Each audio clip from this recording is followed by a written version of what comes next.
香的臭毛啊！这个芝麻馅要打成泥呀，油脂打出来才香，这口感才好。你打碎了都没用，这东西得要打成泥嘛。那个爸做的就是不撒点拉嘎起的，汤要打的糜烂，打的那种粉样。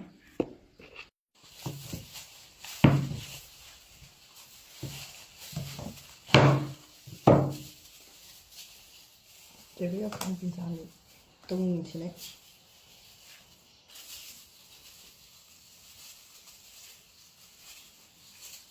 太冷了天气，有天冷的，那个天这个可不会烫，还有油脂个汤，要搁冰箱冻呀。